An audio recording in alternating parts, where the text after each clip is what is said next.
Alright guys, we're back. So everything's dried up and we're ready to go. Got my parts laid out. Wheel bearing, some grease, wheel bearing grease, synthetic. The new snap ring C-clip. The new dust shield, or whatever it is. And then some brake cleaner so I can clean the inside before I press. It's probably dirty. And then obviously the press. So I'll show you guys how I set this up. Alright, so here's the setup. Just use the original Harbor Freight press plates, and then I stack 2 more on top. And then this guy right here. See the back for the lower ball joint? Well, now clear because of these 2 extra plates. So you don't want it to hit the bottom there. And then I'm gonna lubricate it a little bit. This is the bearing. It goes in that way. Silver side up. Well, the silver side should be towards that C-clip groove, and then once that's all the way in, you'll put the C-clip in. And I'll show you what I'm going to use to press it in. Actually, I'm going to be using the old wheel bearing. It fits perfectly. Alright, start lubing things up and start pressing. This is just a synthetic grease, super lube. It says it works for wheel bearings. Yeah, wheel bearings, U-joints, chassis lubrication, hubs, springs, all kinds of stuff. I bought this for my Harbor Freight trailer. So you just want to lube the inside where you're going to be pressing so that it doesn't bind up as much. Probably still will, but this is to help it go in. One other thing you can do is you can freeze, put this the wheel bearing, this guy, inside the freezer for like 15 minutes. It'll get it really cold. It'll make it smaller, which will help with the pressing as well. Since I don't have that much time, I'm not going to do that. I'm going to lube up this side as well. So you see this is the black side. This side goes down. The silver side faces the C-clip. So that's how it came out anyways. I'll show you on the old bearing in a second here. So here's the old bearing. This is the black side. The other side got completely destroyed. But this is the side that was on the inside. There's actually a lip inside that the bearing rests on. So you can only press it so far until it hits that. So what I'm going to do is put this guy on top, like that.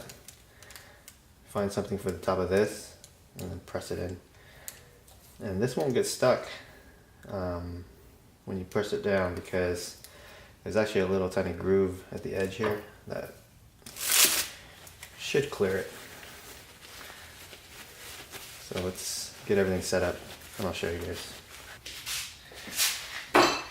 Alright, that should be it.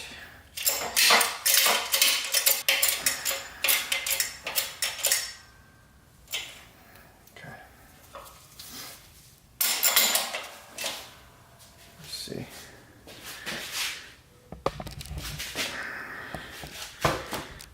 So that's the setup. And start pressing.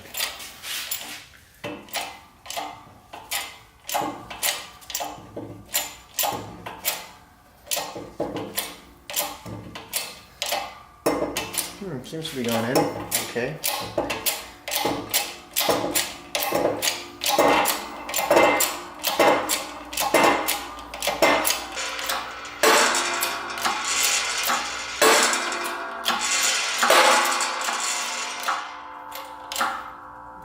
It's getting really hard now. I think that's it. Let's check it out. Yeah, looks good.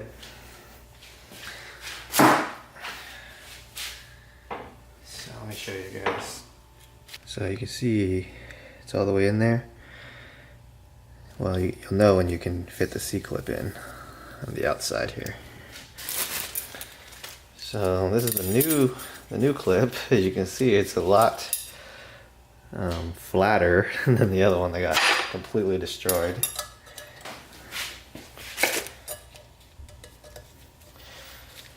So I think you just want to work one side in first and then kind of force the other side in, and then you can lever it in the rest of the way.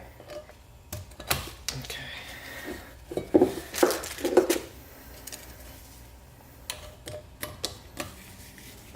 There we go.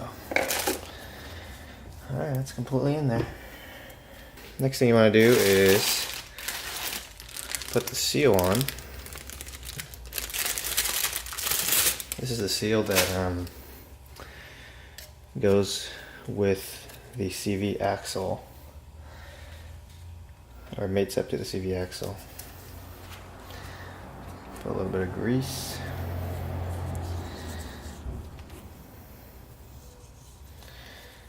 Just a tiny bit.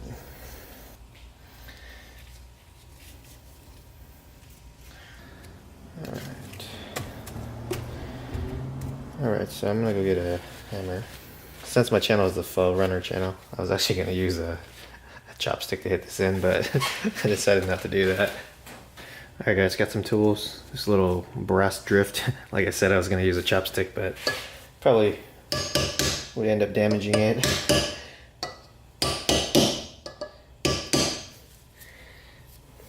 Just wanna hit every side a little bit. Get it kind of flush on there. And you can tell where it went. Like that side is like way off. So I get a little bit more room. It's usually the case. I have no room for anything. Look at this side, it's way off.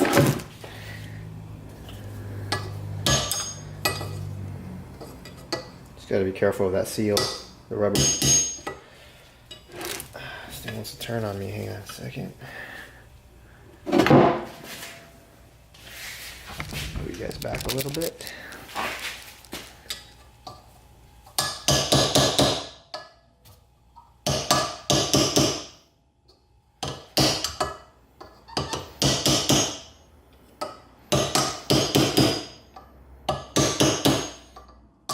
This thing's pretty tight fit.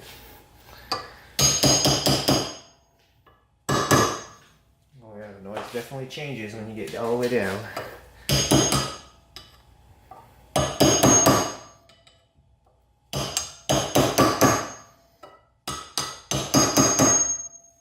Now we've got to put the dust shield back on. I'll try not to forget that, because you will have a bad day. So, this one has an L on it. This one has an R on it. You can't really see it, but it's on there somewhere. This guy is the L. So this only goes on one way. Well, you can line it up with these two bolts over here, the caliper bolts. There you go. Looks like that. Put these on. Now, a lot of people seem to think that you have to support the bearing, which I think you do as well. But remember that little lip I was telling you about that it bottoms out at? Pretty sure that's going to hold it pretty good, but I'm going to support it anyways just to make sure. I don't want to buy a new bearing, that's for sure. They're about $80 each.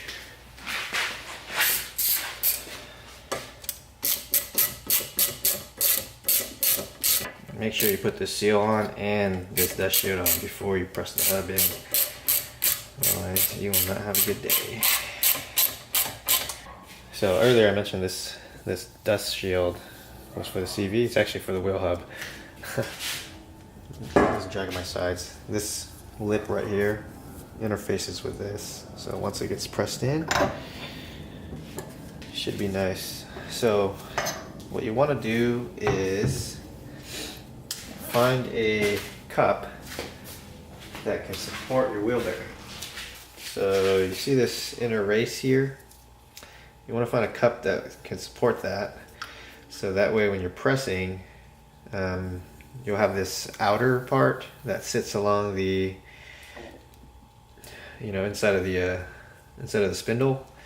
Plus you'll have this inner race that will support the bearing, so you're not destroying it. So you want to find a cup that's that big. Okay, so I got one here. Looks like it fits the outer perfectly. And this guy has to also clear the wheel hub so that as it's going in, it doesn't bind up against it. And what we're gonna do is, so when this guy, this guy's gonna go under, right? So yeah, that'll work.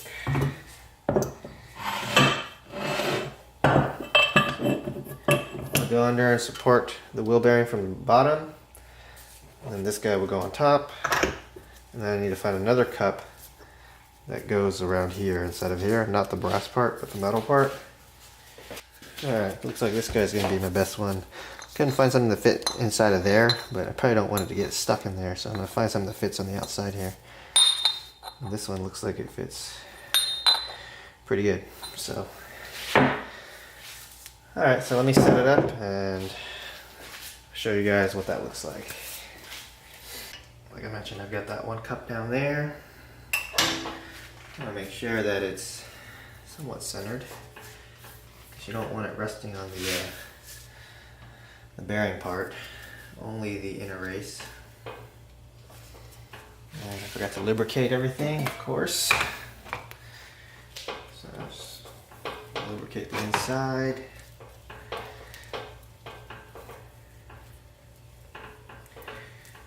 Then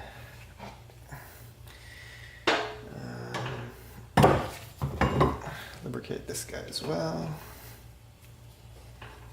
Your wheel hub.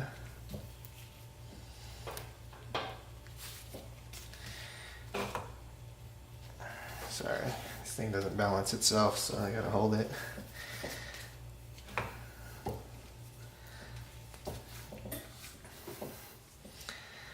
Alright. Okay, so this goes on top.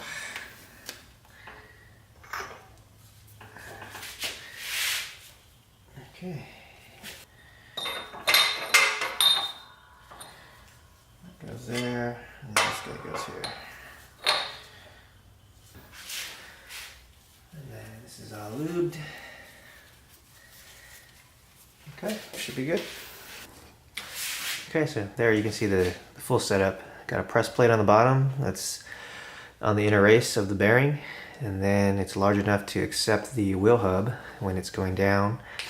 And then on the top, just another cup that fits around the metal or the steel part, not the brass part.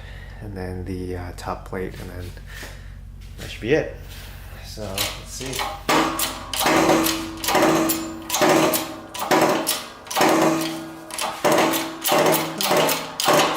Looks like it's going down pretty easily and smooth.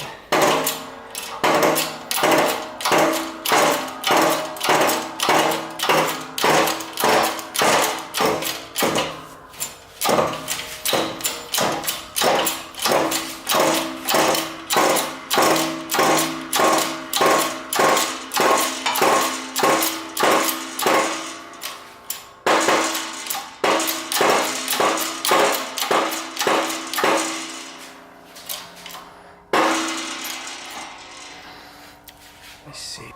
Alright, let me get you guys a little lower so you can see as the wheel hub contacts that dust shield, or the dust seal.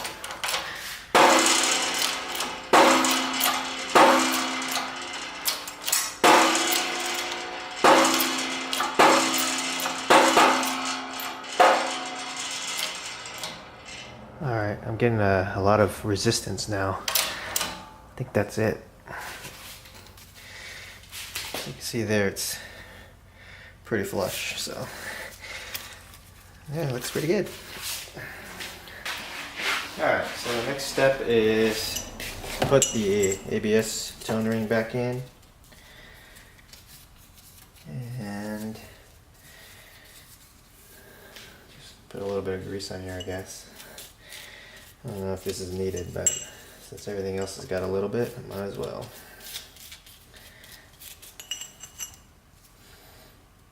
So it goes in this way. And then the lock nut, which doesn't need any grease. And then you gotta torque that down to a lot. I don't recall the torque spec, but I'll let you know when I can tighten it. Alright guys, next up is the ball joint. The upper ball joint anyways. So that one's gotta be pressed in as well.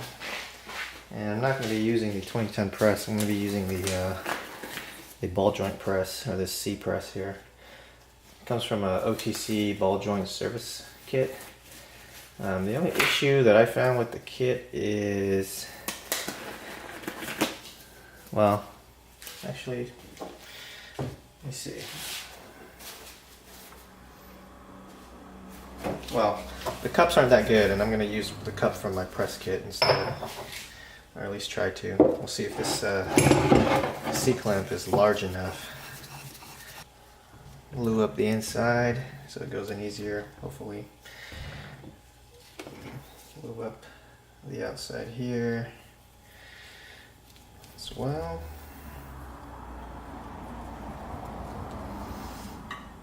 The tricky part is holding everything in place while you set up your clamp. Alright guys, here's my setup. Just using this other end and just contacting directly to the ball joint. And then now I'm going to turn on this side and that should squeeze this in. And you want to go all the way until it's flush.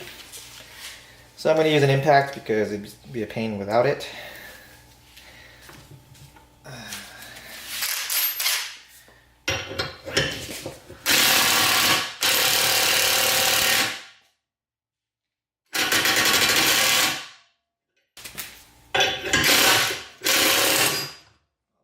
You'll know you're done when you can fit the C-clip in here, which looks like we can. Alright guys, I got this guy clamped up in the vise and I'm going to put the C-clip on. I like to use this guy here. It's got like a little relief in there for these little hooks and also these, I don't know, grip. But let's see. Let's get past the first guy. Likes to try to escape you. Hang on.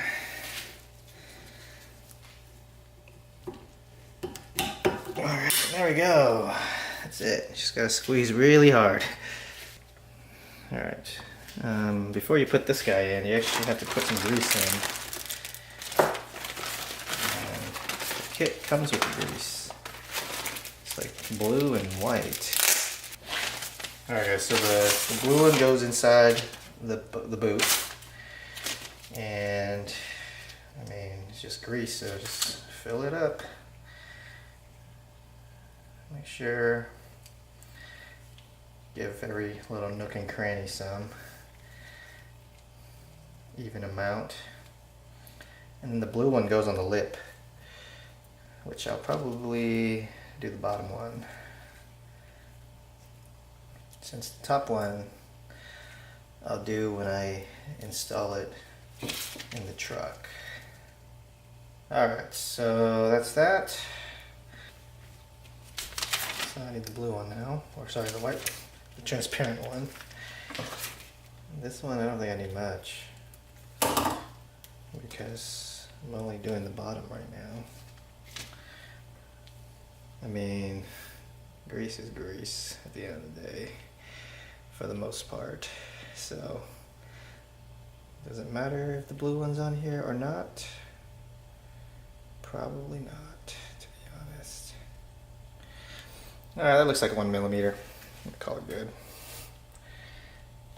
Okay, so what you want to do is push it down past that first lip. See what I mean? But it doesn't really matter. It's going to get all messed up anyways.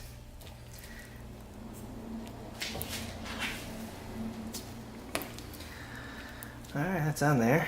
And now the next thing is the wire. So the wire, there's a specific way you got to do it.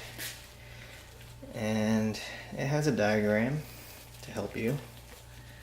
This little rack thing came in handy. So what you got to do is, there's a certain angle because you don't want to cut the boot. And let me see, this one right now looks like it is matching the diagram.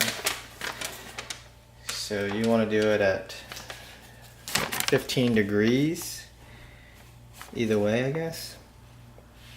Yeah. And you see how it's like sticking out right there?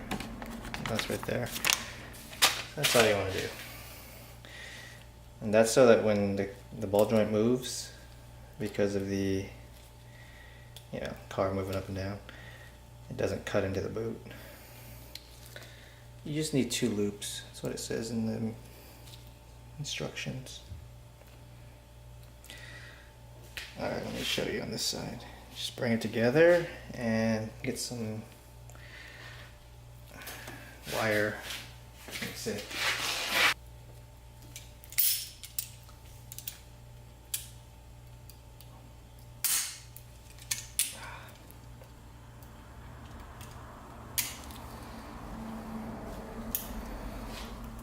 Last chance to fix it. Okay, I think that looks pretty good right there. Give it a couple turns. Alright, so it's on there. It's not going anywhere. Now what you want to do is make sure that you get that 15 degree per this diagram. So make sure this wire faces on this side right here. I'll show you in a second. Alright, so see the diagram here?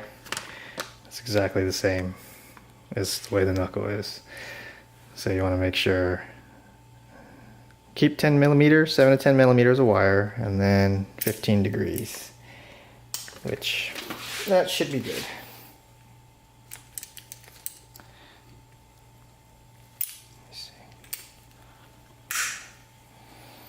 See, as you twist it, it kind of tightens everything up. So it's your last chance to fix anything that may be wrong. And don't tighten it too much, because it might break, or might cut through the boot. And then just cut that piece off. So let me get my snip. All right.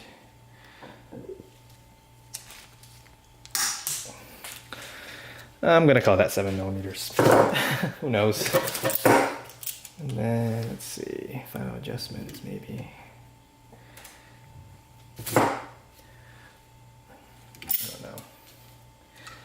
That looks good. All right, and then you want to use some more of this white grease or this transparent bag on top right here before you do the installation. So I'll keep this one around. And that should be it. That's the upper ball joint. Alright guys, I think I found a way to tighten that lock nut by myself. I'm going to show you guys what I'm going to do, but I got this spare rim here that I'm supposed to be actually looking for a tire to use as a spare, but I haven't got that far yet.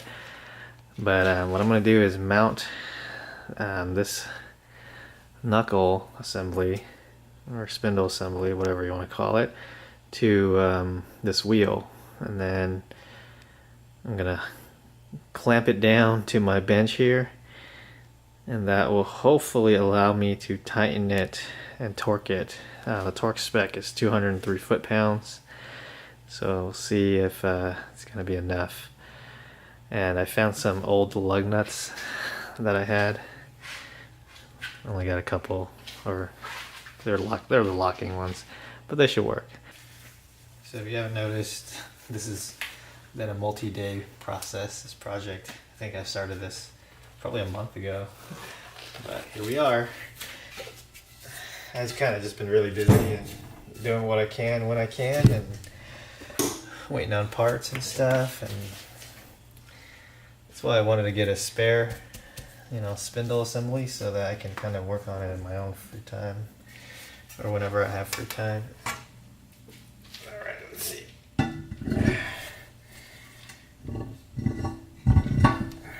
So, it fits. Now we've got to bolt it together.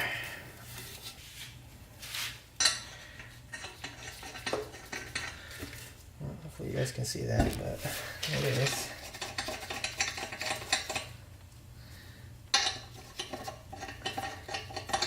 Probably works better with actual lug nuts, but I don't really feel like lifting my car and taking a lug nut off, or taking any of those lug nuts off.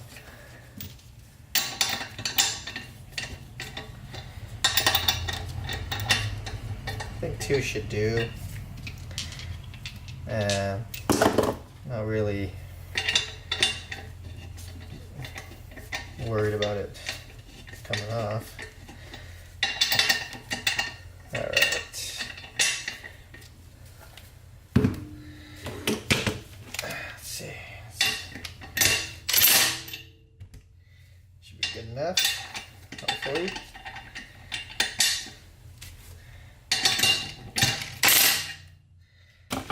Alright, so if you're like me and you don't have anybody around in the middle of the night, that's when I work on these projects, you've got to figure out some things on your own, right? So let me show you what I was thinking about. I figure I can clamp this down right there really tight to kind of help me hold things. I've only got 2 of these clamps, so let's hope it works. Maybe I'll do it on, I'll leave it like that. Don't really want the torque wrench to hit this arm. So it's pretty tight. And then what I'll do is I'll hit it a couple times with the impact before I try torquing it. So like I said, torque specs, according to service manual, is 203 foot-pounds. And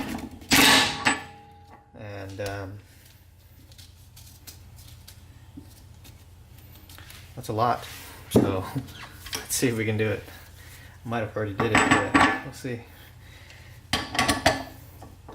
Let me make sure I set this. Yeah, so it's set to 204. Close enough. Alright, so let me see if you guys can see. Move it back a little bit. Yeah, so you can see now the clamps hold the wheel down. I'm going to pull on this. It's moving now, so let me hold a little bit. Oh boy.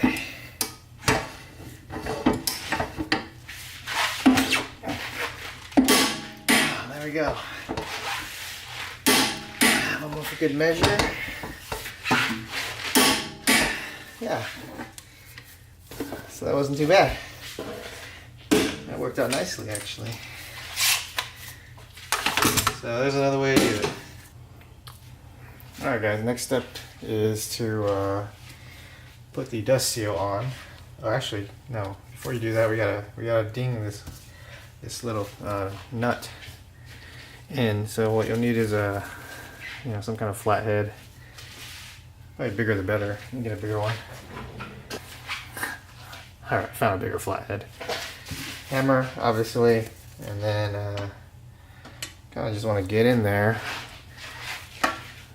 and I'll show you really quick here before I do it. So you see this little hole right here, that one. You just got to ding this piece into that hole, and then it'll kind of lock it in place so it won't back out. So let me show you that. That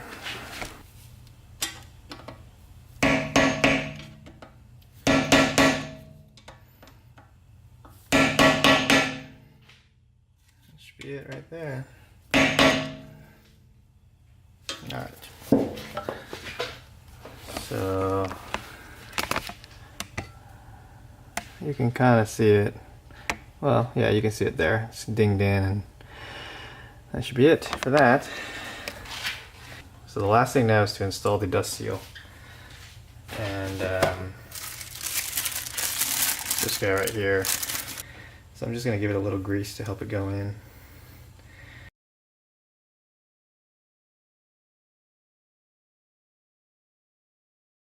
You want to just put it in and start it, and then I saw some other YouTubers, Timmy the Toolman, shout out. They actually used the old wheel bearing that got destroyed, and it fits perfectly around here. It's inside, which is kind of nice, so I'll use that. And then I put a block of wood on. You don't really need a block of wood. Let me see how it goes without it.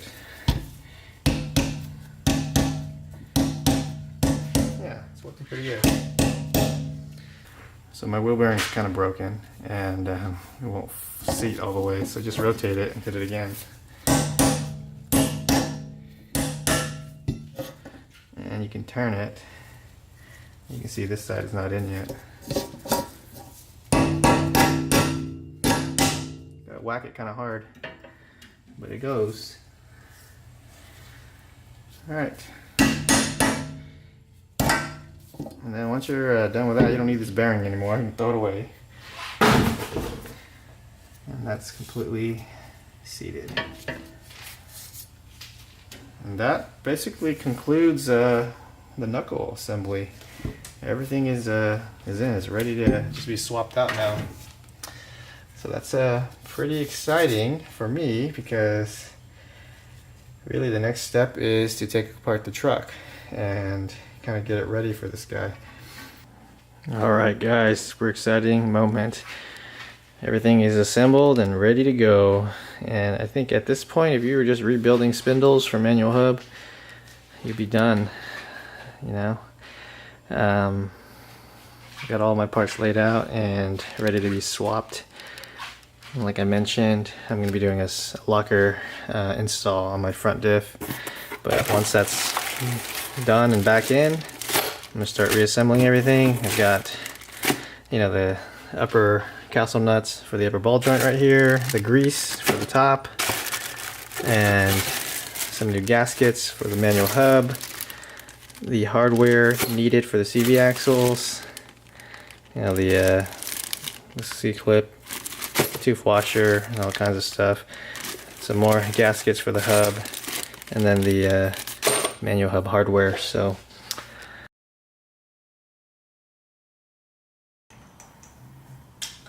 alright guys, welcome back to my video. So we're gonna start the process of taking apart the old spindle and prepping it for, well, first prepping it for the locker. You guys can watch the other video on that, but really you gotta take out the spindle so that we can swap it out with the locking spindle and CV axle. So I'll show you, I guess, the easy way of doing it without having to take out too much stuff. Okay.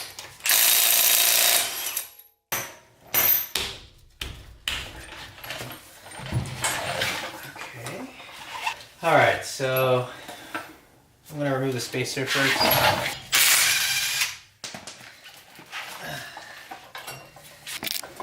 You see the ABS sensor? It's right there. This thing's probably going to be fused on there, which is probably the most annoying part of this whole thing, actually. But we'll see what we can do. Let me find some tools. Alright. These spindles are notorious for breaking right at the brake line, or the ABS bracket. It's kind of a pain. Try to drill it out, and then the extractor broke off in there, so it's stuck permanently. You can see it's right here. It's kind of a pain. Alright, let's see. Let's take these all out. Surprised these have held up. Well, I'm not surprised. I don't drive this truck very often, nor do I go off-roading very often either. I actually cleaned up under here before we started this job. I don't know, I like to clean stuff. I work on a clean vehicle. So you can see this thing's loose already. Just gotta take this guy off. It's just 10 millimeter. If you guys can't see, I apologize. Oops, that was the right way.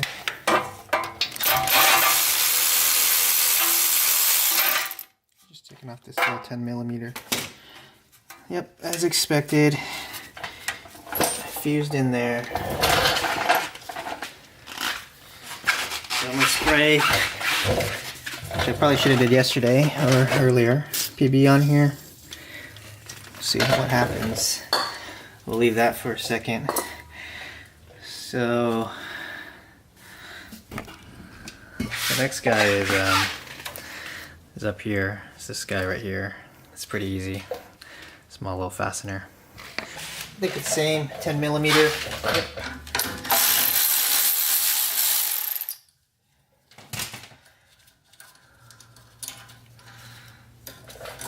And just bend it and it comes off. I like to put the fastener back so I don't lose it, because I know I will. Alright, so I'll work on this ABS sensor in a little bit. We're going to go ahead and move to the top here and work on this guy. We have to remove this upper ball joint. And I'm pretty sure this one's going to come out with a bang, even though it's actually brand new. It's only been in here for a couple months, or maybe 6 months tops. I just put this in.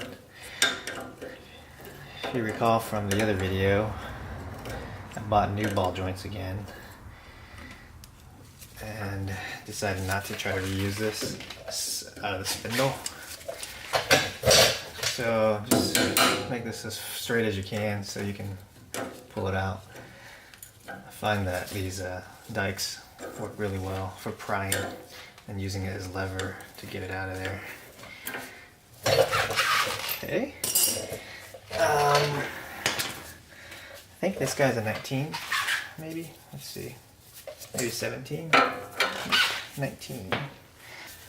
So this one, you want to loosen it and not take it off all the way, because we're going to actually use the puller, and once it breaks free, it's going to make a lot of noise. So we want to keep this castle nut on so that it hits the castle nut. Got this OTC 2-jaw puller. Kind of doesn't want to grab very well on this side. I remember last time it was slipping a lot, but it ended up working. So we're gonna go with it.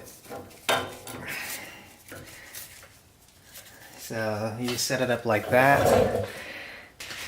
Yeah, you want to make sure that this lug nut, or sorry, this nut, just has like an 1/8 or 1/4 inch or so. That way it catches it. Because that upper control arm is going to go flying, or want to go flying up. And just go slow. And don't look at it. Any minute now, or any second now. There it goes. Alright, well, was that scary? Probably not. But anyways, it's out. You can tell because this castle nut won't turn anymore. Alright, the caliper is pretty easy. There's just 2 bolts holding it on. Make sure you have something ready to hold on to it. Alright, to hang that caliper off of, I'm going to be using this little S-hook thingy. I think you can get this from like the garden. You know, they use it to hang up pots. Make sure you get one that's big enough. And hang it there. Maybe up there. Yeah, probably up there. And it should be on there pretty tight, because I put Loctite on it. Nope, just decently tight.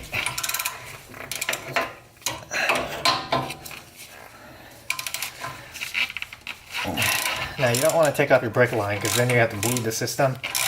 And that's just annoying. Who wants to do all that? Catch it. Because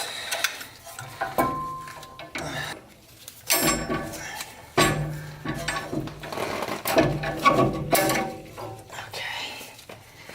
There we go. That's better.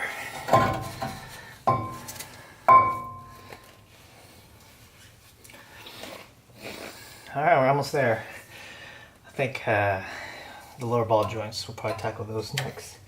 There's 4 bolts down here. Let's see if you guys can see that. So there's 4 bolts down there that are 14 millimeter. Yeah, those shiny silver ones. They're brand new bolts, and we don't want to remove the lower ball joint nut, just these bolts. That should allow us to lift the knuckle up, and then once we get the ABS wire off, obviously, then we'll take off the top, and we should be able to pull this thing out. We'll pull it out with the CV as well. We'll disconnect the CV from the diff, pull the whole thing out. That way we don't have to take off this ridiculous dust cover and the axle nut behind it. Alright, let's go ahead and work on those 14 millimeter bolts.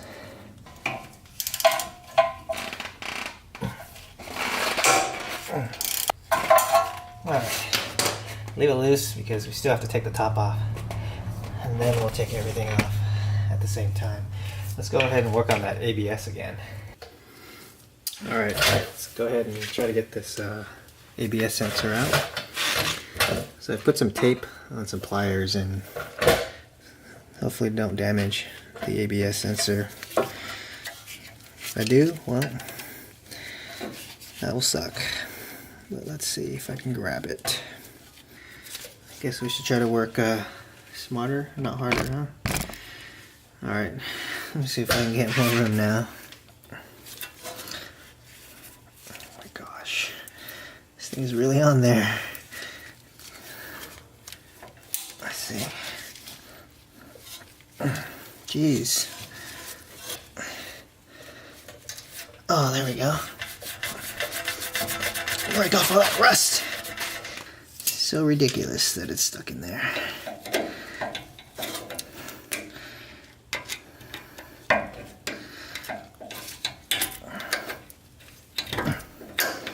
See all kinds of crud coming out right now.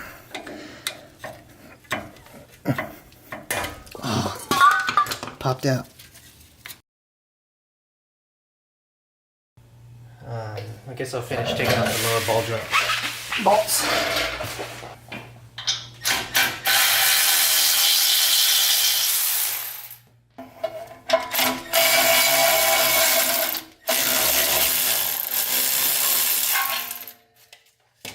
Looks like the upper ball joint picked it all the way up, which is actually a good thing. Alright. I think at this point we got enough movement to take out the entire thing.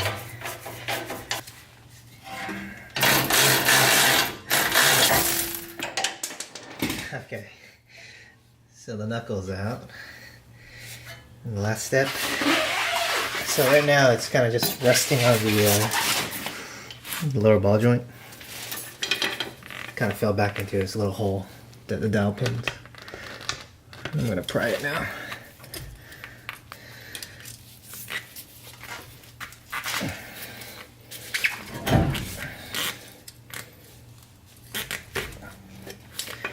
Well, that's on there tight, I'm not gonna lie.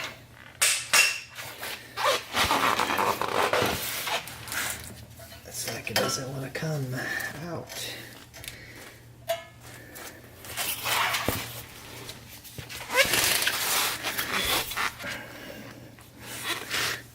Sometimes it needs a little persuasion.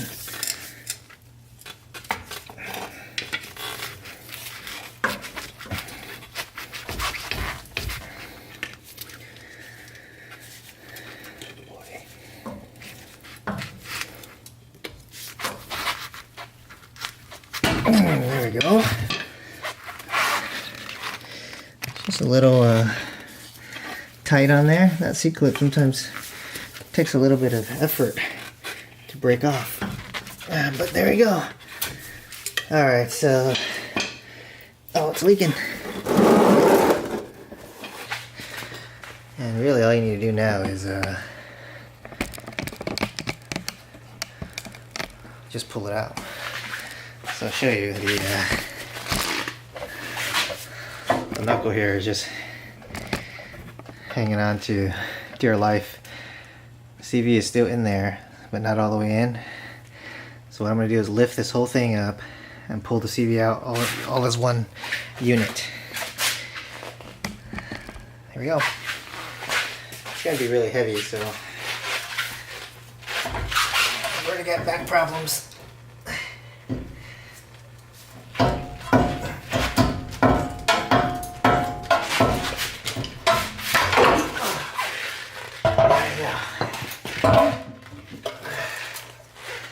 All is one.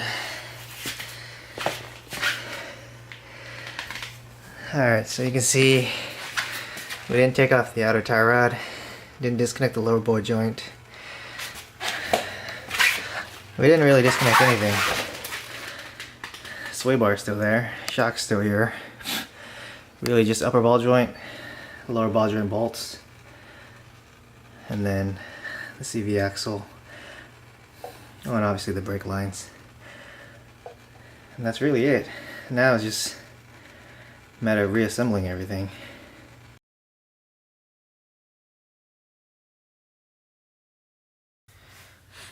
Alright, first thing you want to do is get the CV in. So on this side here, there's like these reliefs that you can use to hit the CV in. And it's kind of hard to do if I don't have a second person to hold it, but I'm going to see if I can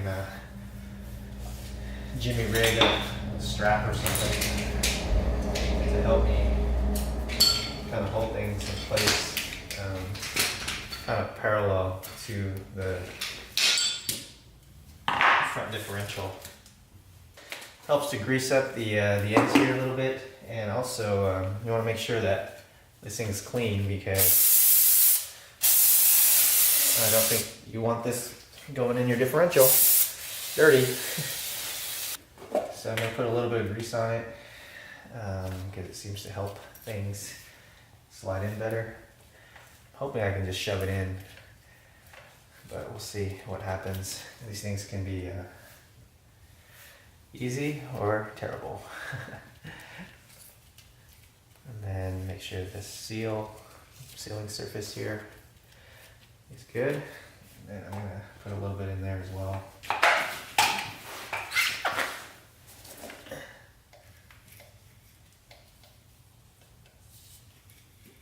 Checking out how things line up.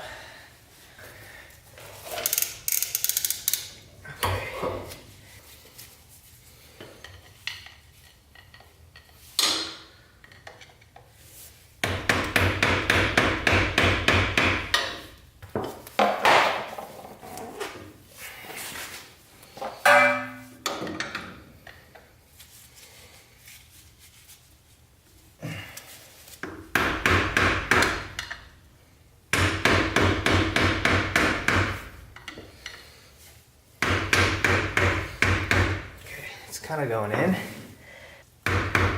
Ow! Alright. That went in there, guys. So you want to release this guy a little bit. And maybe just have it like right there. Let's lubricate this first. Just a little bit.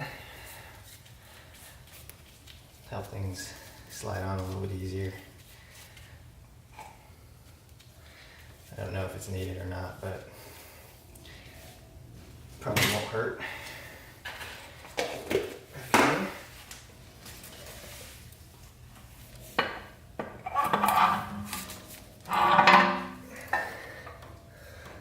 And then you just want to set this down on the lower ball joint.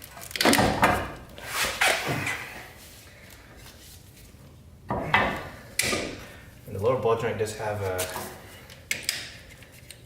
reliefs or dowels in them, so to make it easier. So I don't need the strap anymore.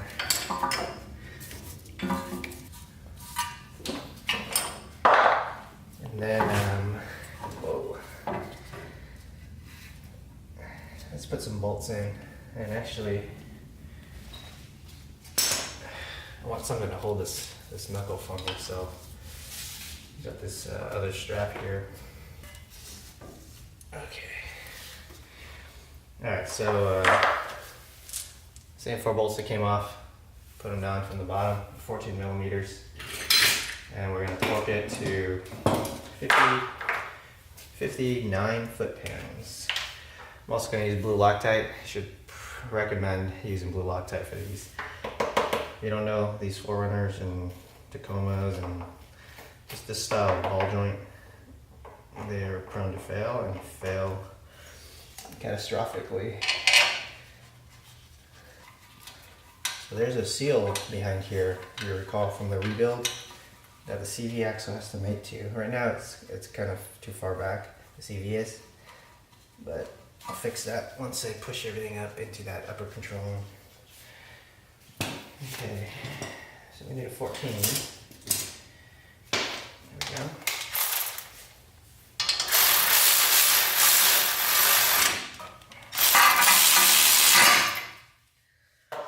Okay, and then it's gonna be hard to torque that right now until this guy up here is on. So I'm gonna go ahead and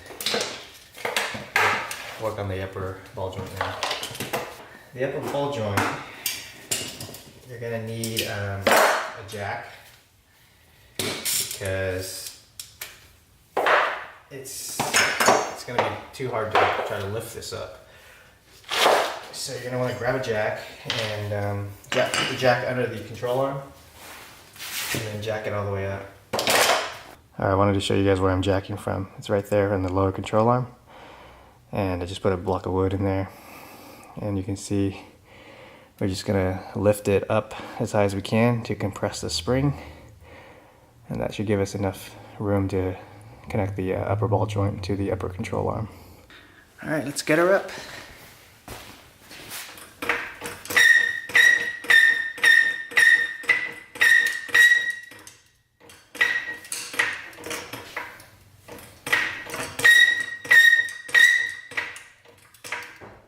All right, so you guys can see the upper ball joint here.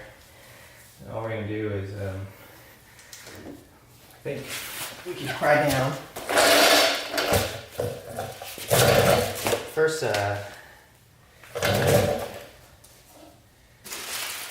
don't forget, remember the upper ball joint has that special grease, so don't forget about that. We saved it. And probably a good idea to clean this surface here. So let me do that too.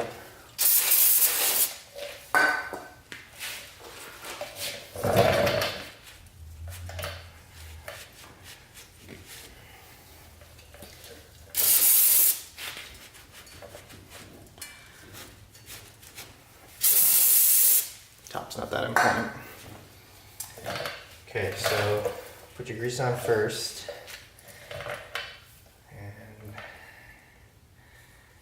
And it only goes on this lip.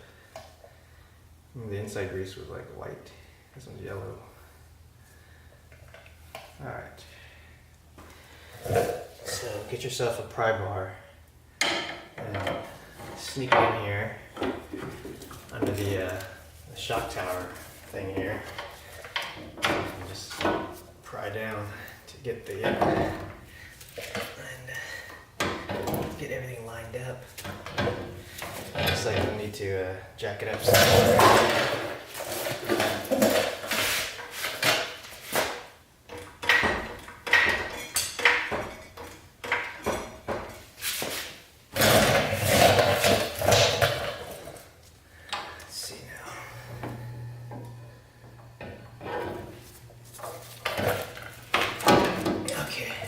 That's enough. Just need a couple of threads and just thread on the castle nut. That'll kind of hold things in place for you. And we're just going to torque that to 80 foot-pounds. Let me tighten it down some first.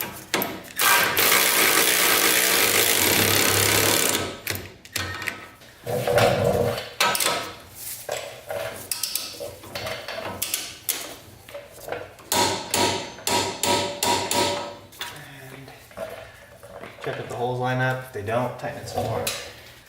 Tighten it down some more and put the cotter pin in.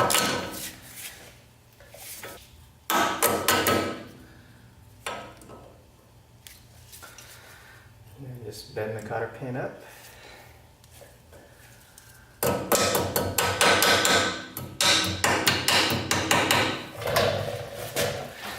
Now you can release the jack. Make sure it goes back on your jack stand. Actually, take it off the jack stand 2 inches.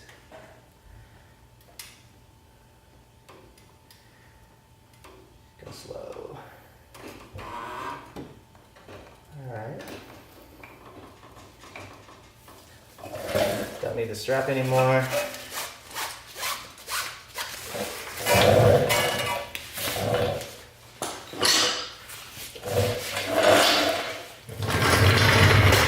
Jack anymore.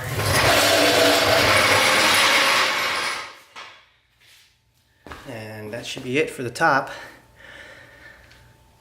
Now we're just gonna reconnect the rotor and the brakes.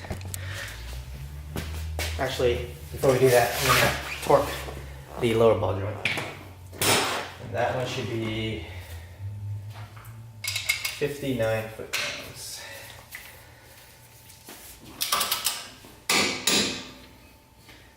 I would do it in a crisscross pattern if you can.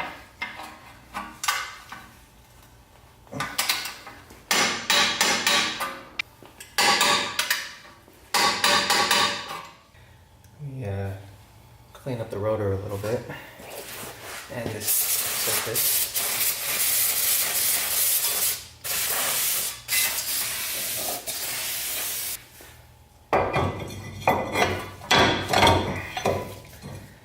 Let's get a couple lug nuts to hold that in place. Okay. And then now we want to get the caliper on. And got the 2 bolts here. These are torqued to I think 101 foot-pounds, but I've had them come loose on me a couple times and it made a whole bunch of noise. Okay. Oh boy. That's not good. Brake line kind of got caught between there a little bit. Okay.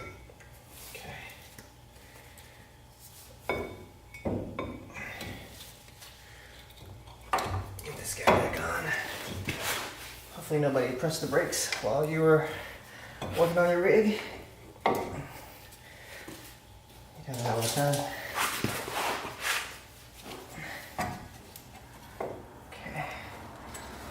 Line up 1 bolt first. Just to help me out here.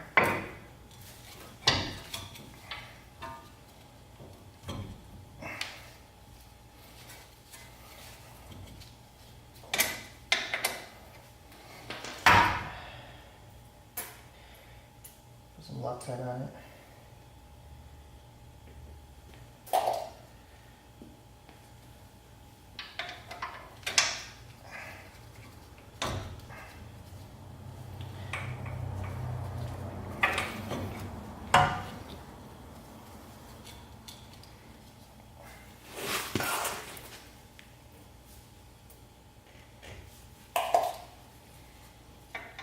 Looks like I might have some clearance problems here with this shield on top. Just gonna bend it away.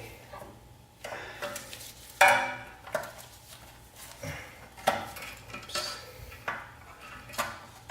Which is weird. I don't think I had to modify my 3rd gen 4runner shield like this.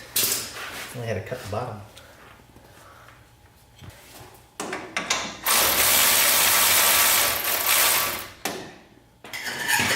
ones in.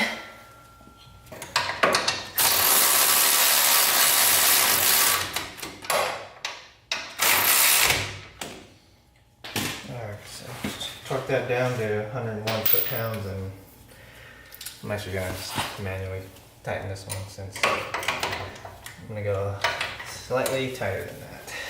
Or should I say a lot tighter?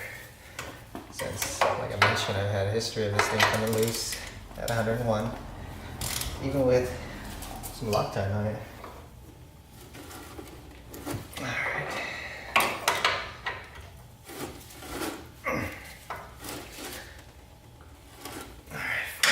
Feel better about that than torque wrench. I'm gonna situate the brake lines really quick. Alright, this top one, just bend it around the knuckle here. Open it up a little bit. It goes up there with this tab on this little lip thing.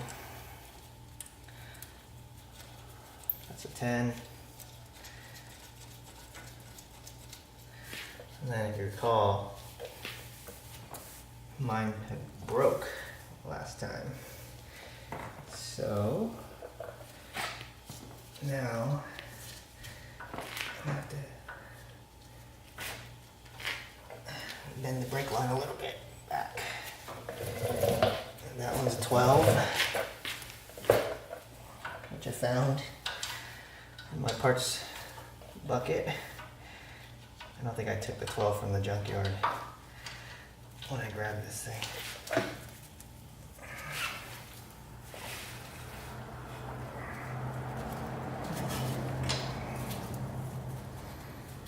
It'd be nice to have this bracket attached properly again.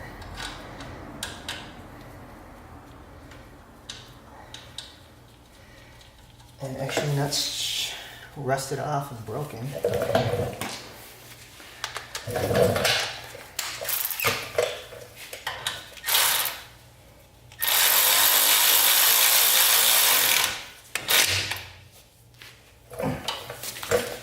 Snug it up, it should be good.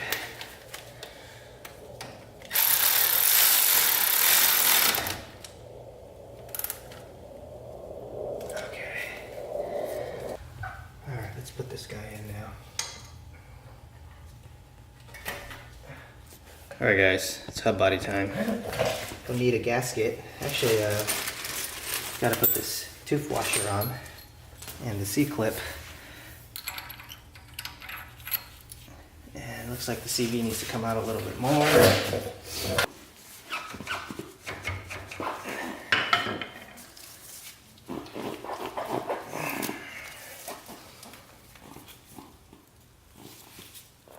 There we go. Just need a little bit of room. And now the C-clip's in. Alright, so let's move on to the next step. Which is installing the hub dial and all that stuff. So you need your gasket. Just clean it up a little bit again. And then there's two sides to this. I'm not sure which side goes on which, but I'm gonna go this way. Obviously line up the holes with the dial pins. Alright. And then I'm gonna take apart your locker. Make sure it's in the free, because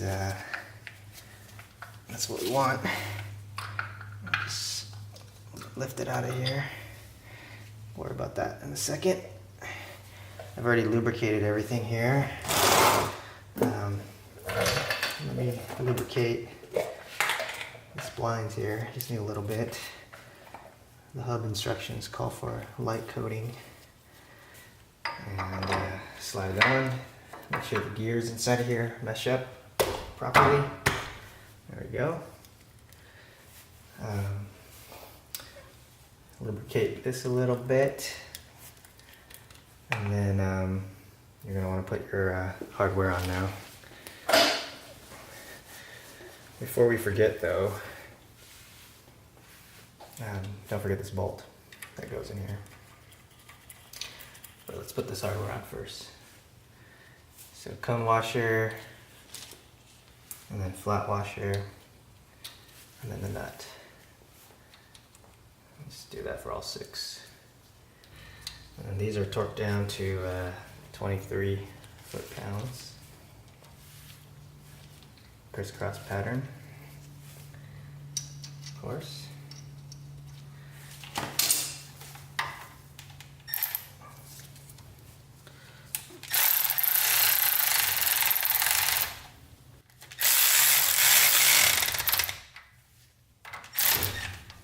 Okay.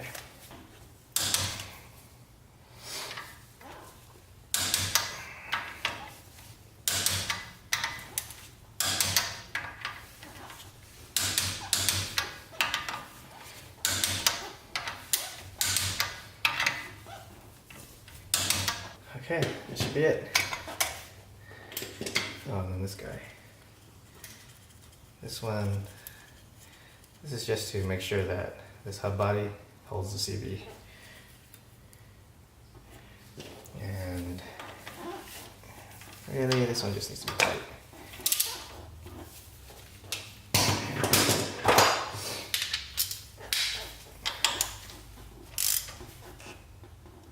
That should be good right there. Alright, next thing is the actual dial case. I want to put a new gasket in.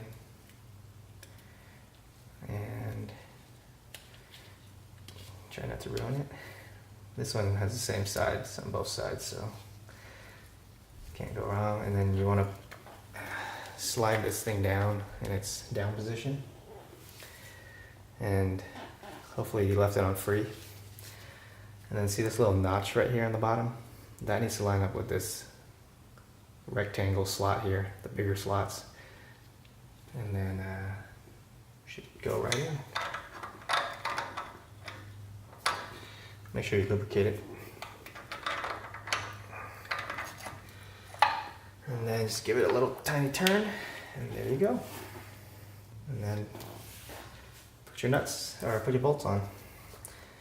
And these get torqued down to 8 foot-pounds.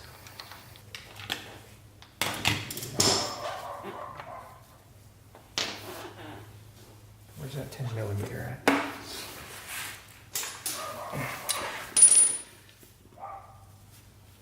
So I think these have too much paint on them, and the socket won't go on anymore. I painted them a couple times. I might end up just taking it off and leaving it silver, I guess.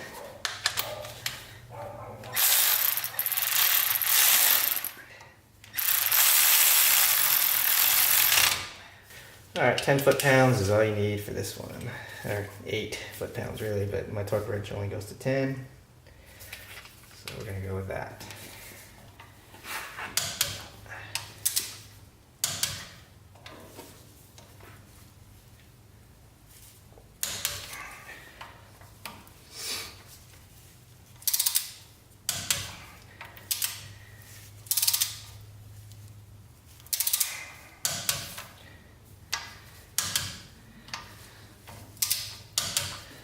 Alright guys, that will conclude the manual hub swap video.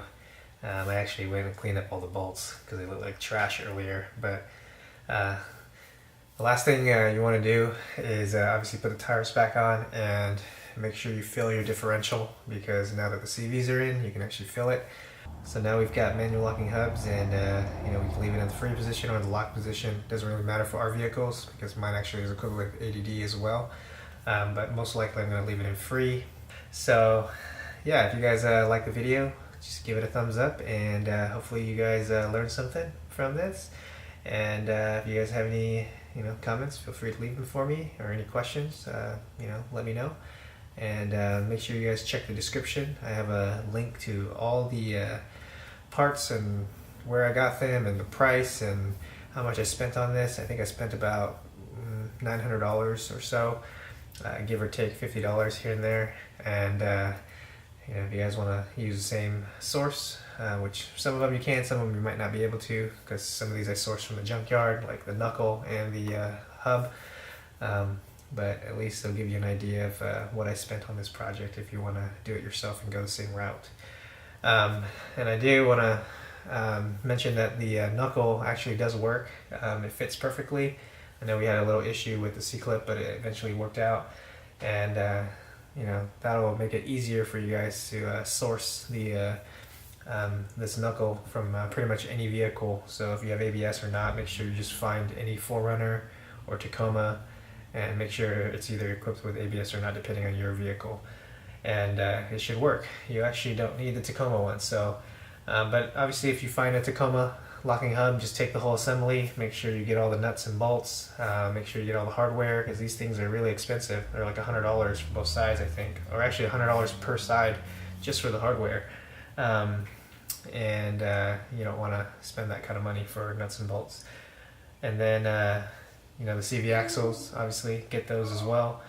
And really that should be it. If you get this, yeah, you get the spindle and the knuckle, it'll come with the wheel hub already. So yeah, so hopefully that's good information for you guys. And you know, I'll post some videos later on my channel on how these things perform with the locker. And you know, stay tuned for those. Check you later.